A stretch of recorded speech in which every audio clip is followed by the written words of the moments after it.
네, 정부 여당이 새해 들어 재계와의 접촉면을 넓혀가는 가운데 민주당 원내 지도부가 오늘 삼성전자 화성 사업장을 찾습니다. 반면 자유한국당 원내 지도부는 강원도 군부대를 방문하는데요. 국회 취재기자 연결해서 자세한 소식 들어보겠습니다. 지성림 기자. 네, 더불어민주당 홍영표 원내대표를 비롯한 원내 지도부는 오늘 오후 삼성전자 화성 사업장을 방문합니다. 특히 이재용 삼성전자 부회장과 간담회를 갖고 기업의 목소리를 직접 청취할 예정입니다. 민주당은 반도체가 우리나라 제1의 수출 산업인 만큼 공장을 견학하고 시황을 점검할 것이라고 이번 방문 배경을 설명했습니다. 홍 원내대표는 당 회의에서 삼성 공장 방문을 통해 기업 현장과의 교감을 적극 활성화하고 혁신 성장의 속도감을 높일 수 있는 방안을 찾겠다고 밝혔습니다. 민주당 원내 지도부의 이번 경제 행보는 정부 여당이 최근 들어 재계와 적극적으로 접촉하는 가운데 이뤄져 주목됩니다. 한편 자유한국당 원내 지도부는 오늘 오후 강원도 인제에 있는 육군 12사단을 방문해 비무장지대 내 감시초소 철수 현장을 둘러볼 계획입니다.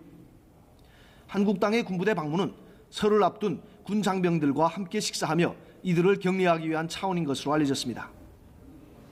네, 야당에서는 오늘도 정부의 예비타당성 조사 면제 발표에 대한 비난이 나왔다고 하는데 여당은 여전히 환영의 입장인 거죠? 네, 민주당 이해찬 대표는 정부의 이번 예타 면제 발표에 대해 지역 주민의 삶의 질 향상과 직결되는 사업을 선정했다고 설명했습니다. 그러면서 중앙정부가 아니라 지역이 중심이 돼 사업을 제안하고 구체화하는 방식이란 점에서 큰 의미가 있다고 평가했습니다. 하지만 야당에서는 오늘도 예타 면제 결정에 대한 비판이 쏟아져 나왔습니다.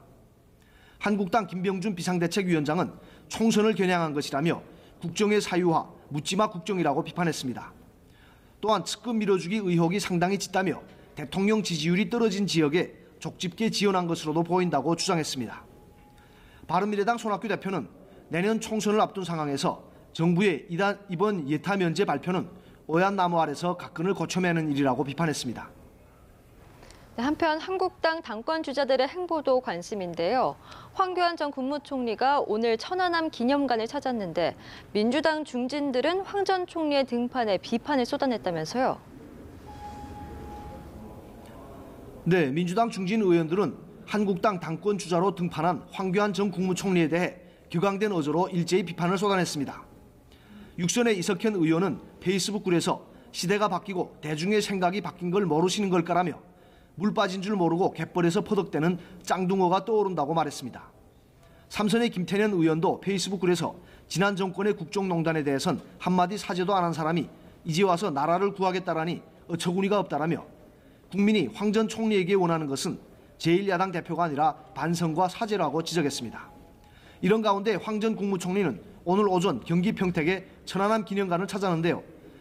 안보 행보를 통해 전통적인 보수 지지층의 결집을 끌어내려는 의도로 풀이됩니다.